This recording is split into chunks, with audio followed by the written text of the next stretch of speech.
Hey everybody, I'm Cheyenne and I chose to talk about the healthcare industry as my Communications 2300 final. So, to begin, I chose to interview a woman named Whitney Binkley. She has been officially out of school and working as a nurse for 2.5 years now, and right now she works at Vanderbilt Children's Hospital. So obviously she's working with kids, she's very fun, she's very energetic, but at the same time she was very detailed and very well spoken when answering my questions. So the first thing I asked her, of course, the first thing that usually should pop into your mind is first impressions. I asked her what her hospital does to make sure that the patient and their family have a very, very good first impression of each member of the staff and the hospital itself. And she mentioned that it was a pretty standard answer, but it's something that unfortunately you don't always hear. So she said that they make sure the hospital, every room, every corner of the hospital is very clean, very organized, and very up to date. And she also mentioned that the staff, they really pride themselves on being very courteous, very nice, and very detailed when answering their questions. And something else that she also pointed out that I found really interesting was the fact that she said they always make sure they're working as a team. Always, no matter what, they are one unit, and they want to portray that to people. And I think that's such an important thing, especially in first impressions, because you can go anywhere and you can see people that are supposed to be a team and they act like they've never met each other before. But when you actually see people working as one unit, it really kind of deals with all your fears. It kind of brings a little bit more confidence to the situation. And I think especially in children's healthcare, it's very important to make sure that patients and family feel at ease and comfortable. So of course, that's not always the case, and the next thing I talked to her about was irate patients. And irate patients, to me, can range in everything from the children being scared and confused, maybe not really understanding what's happening, to the parents and the family members being upset, maybe a medical procedure is not working the way they thought it was, or maybe they're scared and confused. So kind of, I asked her, how do they deal with those patients and their family? And the first thing she said was, we just talk. She said we just go in and we just talk to them no matter what. We try to figure out why maybe they're upset and try to clear up any miscommunication we have.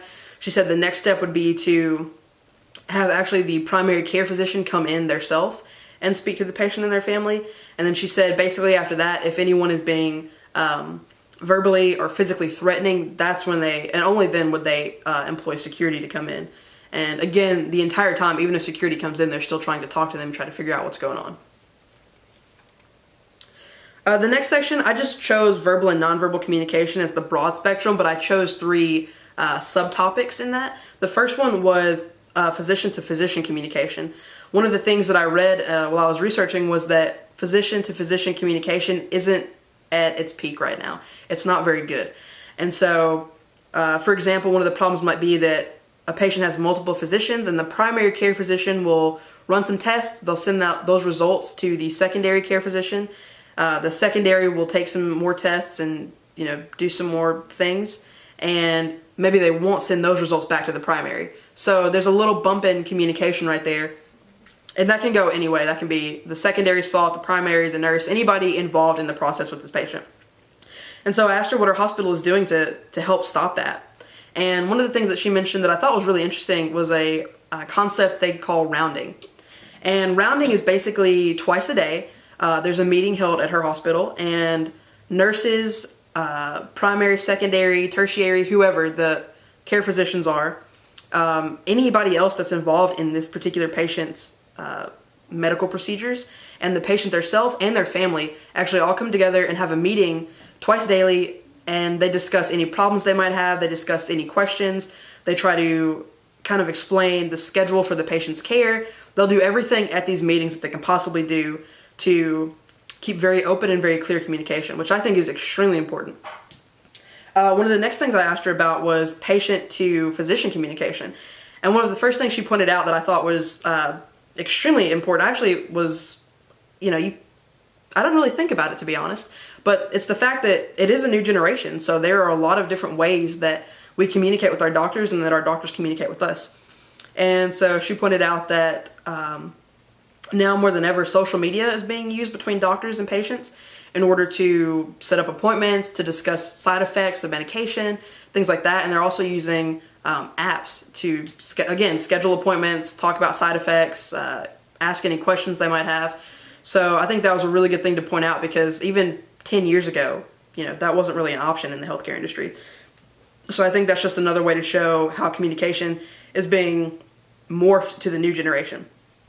The last thing I talked about that I really asked her was, how important is nonverbal communication in what you do? And she made a point of saying that in a lot of cases, it's even more important than the verbal communication. She said it's, things like posture, things like eye contact, facial expressions, all those really, it cycles back around to the first impressions. It really creates this sense of calm and confidence in the patient, and lets them kind of know, okay, this person really does care about me. They're going to work with me to try to figure out what my issues are. And I think that was extremely important, and that was very smart of her to keep that in the front of her mind. And in conclusion, honestly, communication nowadays is the crux of healthcare.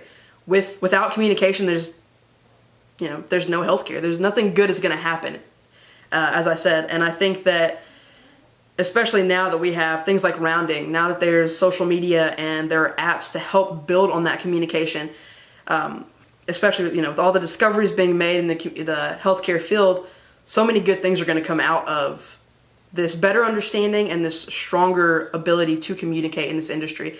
And good and clear communication between the healthcare industry and the patients they serve,